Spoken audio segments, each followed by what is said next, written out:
Good morning everyone.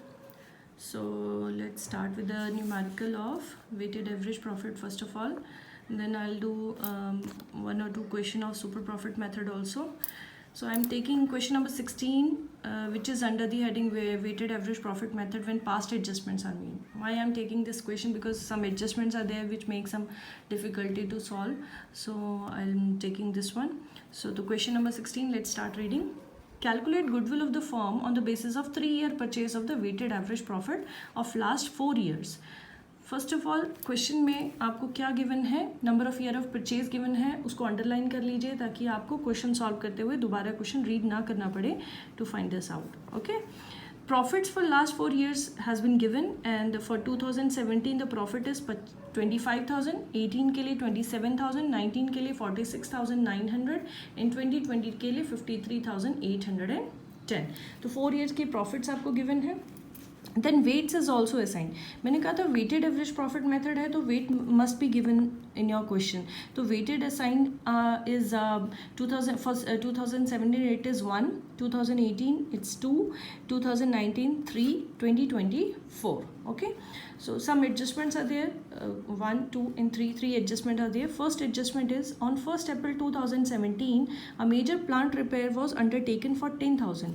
एक plant को repair किया गया, so this 10,000 has become the capital expenditure which we are going to add in the profit of that year, that is year 2017-18. Okay, the said sum is to be capitalized for goodwill calculation subject to the adjustment of depreciation. उन्होंने capitalise करने को तो बोला, साथ में बोला कि depreciation भी चार्ज करना है at the rate of 10% on written down value method.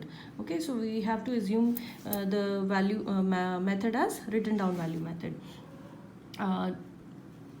The repair or the capital expenditure is done in the year 2017. So in 2018, 19 and 20 we have to write the depreciation also. ठीक है, continuity में रहती हैं. The closing stock for the year 31st March 2018 and 19, we have got closing stock overvalued for 2 years, that is 18 and 19. So please keep this in mind कि एक का अगर closing stock होता है वो नेक्स्ट ईयर के लिए ओपनिंग भी होता है. तो आप ये नहीं करेंगे कि सिर्फ एक में प्लस कर दिया दूसरे में माइनस नहीं किया, या एक में माइनस कर दिया दूसरे में प्लस नहीं किया, ऐसा आप नहीं करेंगे. ठीक है, तो दोनों ईयर्स के आपको closing stock over valued given है. देन मैनेजमेंट कॉस्ट दी है, एनुअल चार्ज है, तो every year you have to deduct 5,000. Okay, so let's start doing this question, and if you don't have the question or a book with you then please आप video pause करके इस question को जो है लिख लेंगे, या जैसे भी आपको इजी कंफर्टेबल लगे आप इसको कर सकते हैं. ठीक है, let's start doing with the answer. Okay, so क्योंकि एक कैलकुलेटिव वर्क अभी हमें करना है तो I am going to make one table over here. Neat and clean way में आपको जो है अपना क्वेश्चन की प्रेजेंटेशन देनी होती है. 4 year profits has been given, तो I am going to make 5 columns. 1 column is for particulars. ठीक है, दिस इज particulars. देन 2000, सबसे पहले हमारे पास 17 है, एंड ऑफ 2017 गिवन है, इसका मतलब 2016 and 17, then 2017 and 18, 2018 and 19 and 2019 and 20. Okay, तो सबसे पहले हम लोग को क्या गिवन है, प्रॉफिट्स एज गिवन. जो आपको प्रॉफिट गिवन है, देखो हम लोग एडजस्टेड कैपिटल निकालने वाले, प्रॉफिट्स निकालने वाले हैं, सॉरी, तो उसके लिए हम लोगों को एडजस्टमेंट्स करनी पड़ेगी. तो एक प्रॉपर वे है कि हम हर एक ईयर के लिए जो भी अमाउंट प्लस और माइनस होनी है वो उनके कॉलम्स में डाल के एट द एंड हम उनकी एडजस्टेड प्रॉफिट्स जो है निकाल लेंगे. ऊपर मैं टेबल के ऊपर लिख देती हूँ, कैलकुलेशन ऑफ एडजस्टेड प्रॉफिट्स. ठीक है, सो प्रॉफिट्स गिवन कितने कितने हैं मेरे पास, यहाँ पर है मेरे पास 25,000 का, 18 में मुझे गिवन है 27,000 का, देन 46,900 एंड 53,810. ये प्रॉफिट्स जो है हम लोगों को गिवन है. ठीक है, देन उसके बाद अगर मैं लास्ट एडजस्टमेंट देखती हूँ, देखो लास्ट एडजस्टमेंट क्या थी मेरे पास, last adjustment related to management cost थी। ईजीएस्ट एडजस्टमेंट है जो कि 5000 every year you have to deduct, ठीक है। तो मैं यहाँ करूँगी माइनस मैनेजमेंट कॉस्ट, या यहाँ पे लेस लिख देते हैं और यहाँ माइनस साइन लगा देते हैं। Every year you have to deduct amount of 5000, क्योंकि ये मैनेजमेंट कॉस्ट है, हर साल आपकी जो ये एक्सपेंडिचर जो है वो होना ही होना है, तो इसको डिडक्ट कर देंगे। तो अब मेरे पास एक प्रॉफिट आएगा after deducting the management cost, वो कितना होगा 22,000, 41,900 एंड 48,810, ठीक है। देन एडजस्टमेंट नंबर 2 देखते हैं पहले। एडजस्टमेंट नंबर 2 में क्या बोला है, closing stock for the year ended 31 मार्च 2018 का क्लोजिंग स्टॉक ओवर वैल्यू कितना है 1000, ठीक है। तो 2018 का है, तो मैं यहाँ पर क्या लिखूँगी, less closing stock over valued. देखो जो मैं लेस कर रही हूँ वही मैं ऐड भी करूँगी, लेकिन not in the same year, in the next year. तो क्लोजिंग स्टॉक 18 के लिए है कितने का 1000 का, तो इसको क्या कर दिया मैंने माइनस, लेकिन यही क्लोजिंग स्टॉक नेक्स्ट ईयर के लिए ओपनिंग भी है, तो मैं यहाँ पर इसको प्लस कर दूंगी। M I clear? देन 2019 के लिए भी आपको गिवन है, 2019 के लिए कितना है 2000, क्लियर। तो 2000 है, तो अब मैं क्या करूँगी 2019 ये वाला ईयर है, तो यहाँ पर जो है इसको माइनस कर देंगे हम, और नेक्स्ट ईयर में जाके ये क्या हो जाएंगे प्लस, यहाँ का क्लोजिंग यहाँ का ओपनिंग, ठीक है। अब इस एडजस्टमेंट के बाद भी मैं अपने एडजस्टेड प्रॉफिट देखती हूँ कितने बने, 20,000, 21,000, देन यहाँ पर आया मेरे पास 40,900, और यहाँ पर आया मेरे पास 50,810, क्लियर।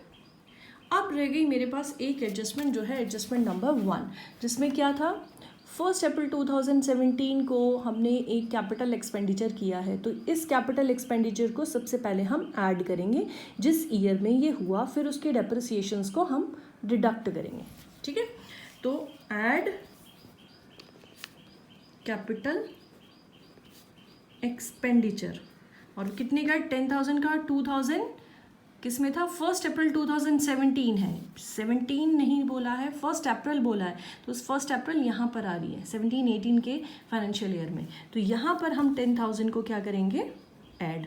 अब इस पे depreciation at the rate of 10% है, तो देखो अगर मैंने 10,000 की परचेज की है 1 अप्रैल 2017 को, तो एट द एंड हम डेप्रिसिएशन कितना चार्ज करेंगे 10% के अकॉर्डिंगली फॉर फुल ईयर 1000, तो 1000 की डेप्रिसिएशन यहाँ पर माइनस हो जाएगी, लेस डेप्रिसिएशन। बट बात यहाँ ख़त्म नहीं होगी, देखो बेटा हमने ऑलरेडी पढ़ा है कि अगर कोई हम एसेट परचेज करते हैं उस पर डेप्रिसिएशन चार्ज करते हैं, तो every year you have to deduct some amount of depreciation. अब यहाँ पर रिटर्न डाउन वैल्यू मेथड बोला है, तो 9000 पे अगेन 10% कितना डेप्रिसिएशन होगा नेक्स्ट ईयर के लिए 900, वैल्यू आ जाएगी 81, देन उसके नेक्स्ट ईयर के लिए 10% के अकॉर्डिंगली 810, तो 900 हम यहाँ पे डिडक्ट करेंगे डेप्रिसिएशन का, और 810 हम यहाँ डिडक्ट करेंगे डेप्रिसिएशन का, ठीक है। चलो after doing this let's find the again adjusted profits. यहाँ पर है विदाउट एनी एडजस्टमेंट 20, यहाँ पर मेरे पास निकल के आया इट इज़ 30,000, यहाँ पर हुआ 40,000, यहाँ हो गया 50,000, क्लियर। ये तो मेरे पास निकल के आए हैं एडजस्टेड प्रॉफिट्स, या यूं कह लो प्रॉफिट्स आफ्टर एडजस्टमेंट, ठीक है। अब हम इसको वेट्स, जो आपके गिवन वेट्स हैं उनसे मल्टीप्लाई करेंगे। वेट्स आपको दिए हैं, देखो 2017 के लिए वेट दिया है 1, 2018 के लिए 2, 3 के लिए आपको दिया है 3 दिया है 19 के लिए, और 4 दिया है 20 के लिए, ठीक है। तो यही वेट्स यहाँ लिखेंगे, यहाँ multiplied by 1, multiplied by 2, multiplied by 3 and multiplied by 4। तो अब मेरे पास इनको मल्टीप्लाई करने के बाद 20 मल्टीप्लाइड बाय 1 इज़ 20,000, इसको मल्टीप्लाई किया तो 60 आया, 40 multiplied by 3 is 1,20,000 and 50 multiplied by 4 is 2 lakh. So ये जो मेरे पास निकल के आया ये आया weighted profits, total of weighted profits. ठीक है, ये मेरा फर्स्ट स्टेप कंप्लीट हुआ जहाँ पे मैंने वेटेड प्रॉफिट निकाला। अब मैंने क्या निकालना है, मैंने निकालना है weighted average profit, weighted average profit, और इसका फॉर्मूला क्या होता है, total weighted profits divided by total of weights. Total weighted profit कैसे निकलेगा, 20,000 प्लस 60,000 प्लस 1,20,000 प्लस 2 लाख, इनका सम जो होगा वो मेरे पास क्या आ जाएगा, टोटल वेटेड प्रॉफिट। ये अब टोटल ऑफ वेट्स बोला है, वेट कितने हैं 1 2 3 एंड 4, तो इनका टोटल आ रहा है मेरे पास 10। तो मेरे पास एवरेज वेटेड एवरेज प्रॉफिट कितना आ गया, डिवाइड करेंगे अगर इसको, ये है मेरे पास टोटल है 4 लाख का टोटल है, डिवाइडेड बाय 10, तो ये मेरे पास आ गया 40,000। ठीक है, ये 40,000 रुपीज़ का मेरे पास वेटेड एवरेज प्रॉफिट आ गया। अब मैंने क्या निकालनी है, मुझे क्या निकालने को बोला है, मुझे निकालने को बोला है गुडविल। तो गुडविल के लिए फॉर्मूला है weighted average profit multiplied by number of years of purchase. ठीक है, तो वेटेड प्रॉफिट था मेरे पास 40,000 और number of year of purchase यहाँ पर कितना गिवन है 3, तो मेरे पास गुडविल कितनी निकल के आई 1,20,000 की। क्लियर, तो इस वे में हम वेटेड एवरेज प्रॉफिट मेथड से अपना क्वेश्चन सॉल्व करते हैं। अब हम क्वेश्चन करने जा रहे हैं which is under the method super profit method. ठीक है, तो सुपर प्रॉफिट मेथड में हम क्वेश्चन नंबर 23 को ले रही हूँ। In a business earn an average profit of 8 lakh. Question में आपको सबसे पहले क्या गिवन है, एवरेज प्रॉफिट, जो गिवन चीज़ें हैं उसको लिख लेते हैं। एवरेज प्रॉफिट कितने का है, ₹8 लाख, ये आपको एवरेज प्रॉफिट गिवन है। The normal rate of profit in the similar type of business is 10%. Normal rate of profit, that is normal rate of return, जिसको हम बोलते हैं NRR, ये कितना गिवन है हमें 10%। Okay, the total value of assets and liabilities of the business for 22 lakh and 5,60,000 respectively. आपको business की एसेट्स एंड लाइबिलिटीज का टोटल दिया है। अब यहाँ से हम क्या निकालेंगे, हम निकालेंगे कैपिटल एम्प्लॉयड। ठीक है, calculate the value of goodwill of the firm by super profit method. अब देखो मैंने आपको बोला था, आपको क्वेश्चन में जो है बड़ा क्लियरली जो है बता दिया जाता है कि आपने कौन से मेथड को अडॉप्ट करना है। अगर आप क्वेश्चन को रीड करेंगे, देखो यहाँ पर भी बहुत क्लियरली लिख दिया गया कि आपको कौन सा मेथड से करना है, सुपर प्रॉफिट मेथड से आपको इसको सॉल्व करना है। यहाँ पे क्वेश्चन में बोला है ना, with the help of super profit method. ठीक है, तो अब मैं निकाल रही हूँ यहाँ पर सबसे पहले, क्योंकि सुपर प्रॉफिट मेथड है तो सुपर प्रॉफिट निकालना है, तो उसके लिए मेरे पास देखो एवरेज प्रॉफिट तो गिवन है। अब मुझे नॉर्मल प्रॉफिट निकालना है, तो नॉर्मल प्रॉफिट के लिए हम लोग क्या करेंगे, नेट टेंजिबल एसेट या यूँ कह लो कैपिटल एम्प्लॉयड निकालनी है, हम लोग नेट टेंजिबल एसेट्स निकाल लेते हैं, जिसके बेस पे हम नॉर्मल रेट ऑफ रिटर्न निकालेंगे। वो क्या होगा, total assets minus liabilities. Total assets कितनी दी है मुझे 22 लाख की, माइनस 5,60,000 की लाइबिलिटीज़। पूरा ही लिख देती हूँ मैं। तो ये मेरे पास 22 लाख माइनस 5,60,000 आ जाएगा, 16,40,000 की अमाउंट आ जाएगी। ठीक है, अब नॉर्मल प्रॉफिट निकालना है मुझे। नॉर्मल प्रॉफिट कैसे निकलेगा, जो मेरे पास नेट टेंजिबल एसेट आई है कितने की, 16,40,000 की, इसका 10% जो है वो मेरा नॉर्मल प्रॉफिट होगा, which is going to be 1,64,000। Clear, normal profit आ गया। अब हम क्या निकालेंगे, हम निकालेंगे super profit.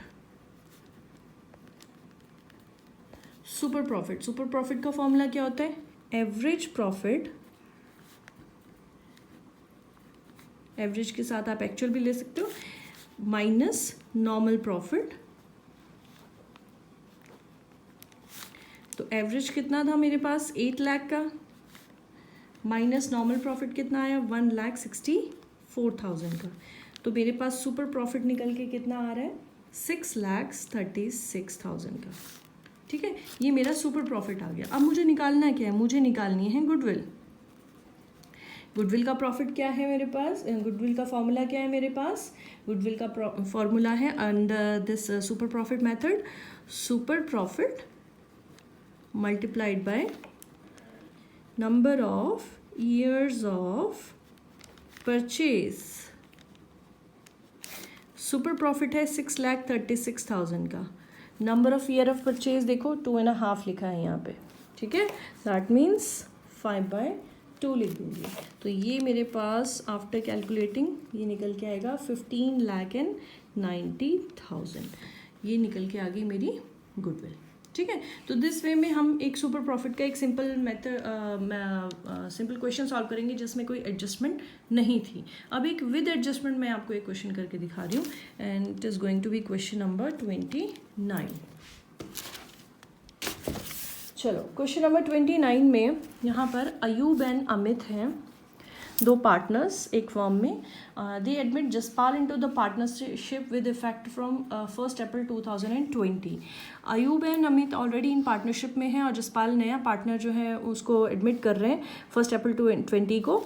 They agreed to value goodwill at 3 year purchase of super profit method. देखो 3 ईयर परचेज दी है और मेथड कौन सा अडॉप्ट करना है हमने, super profit method, for which they decided to average profits of last 5 years.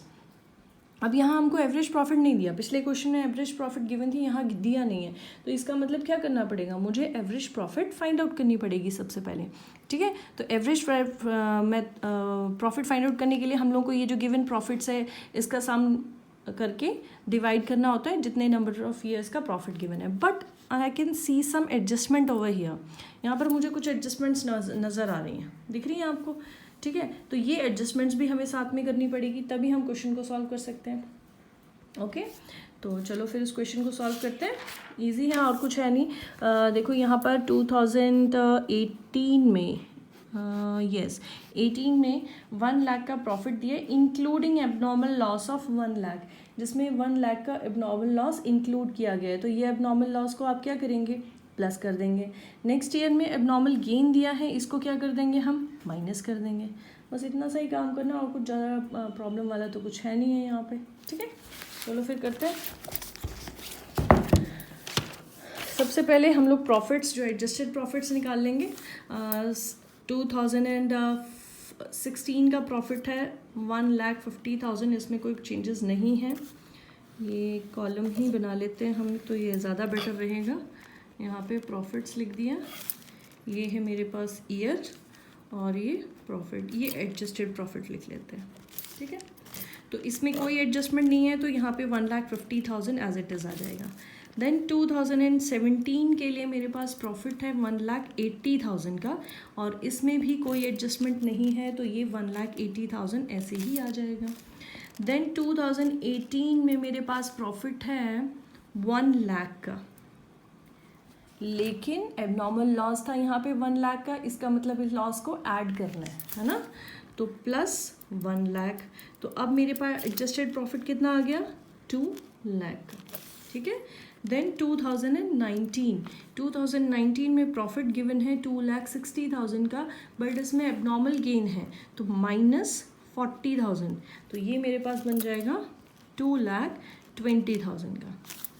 Then 2020 के लिए प्रॉफिट गिवन है 2,40,000 का विदाउट एनी एडजस्टमेंट, तो ये बन गया 2,40,000 अगेन। अब इसका टोटल देखें तो इसका टोटल आएगा मेरे पास 9,90,000।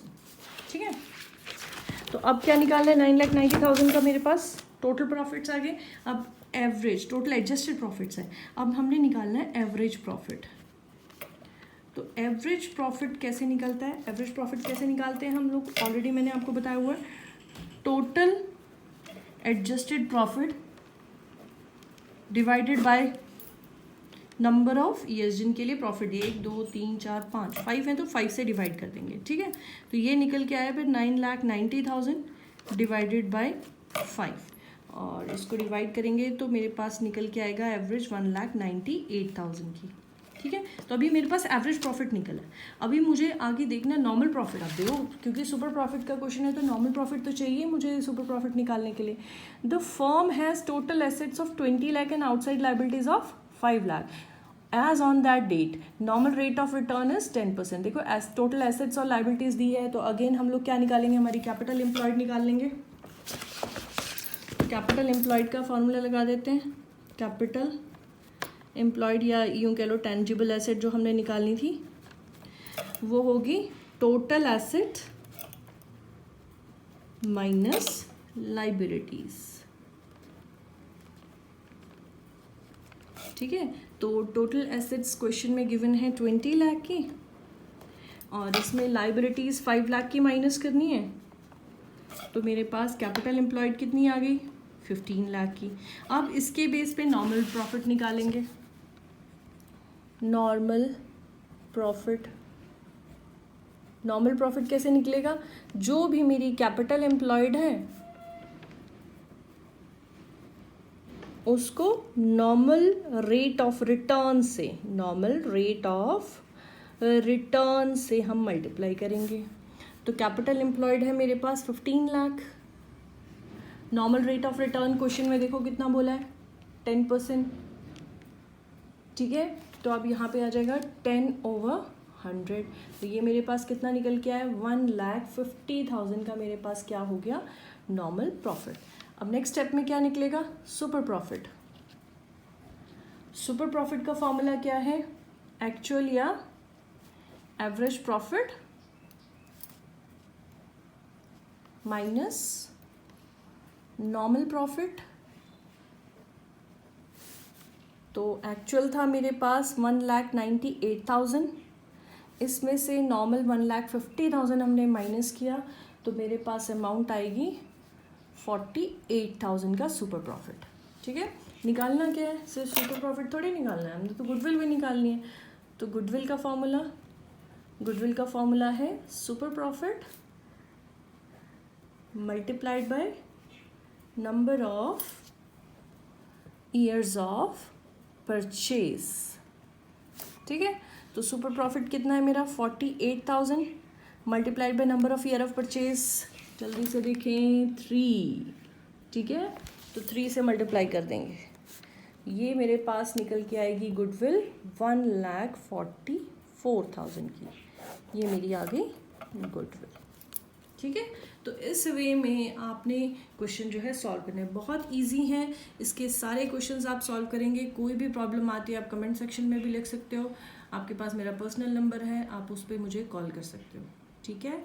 मैसेज करो, कॉल करो, अपनी आंसर्स लिख के सेंड करो ताकि मैं उसको देख सकूँ। नेक्स्ट वीडियो में हम कैपिटलाइजेशन मेथड दोनों ही इकट्ठे करेंगे, दोनों ही method, whether it is from average method और सुपर प्रॉफिट मेथड, दोनों को ही करवा दूंगी मैं आपको। So till then bye bye.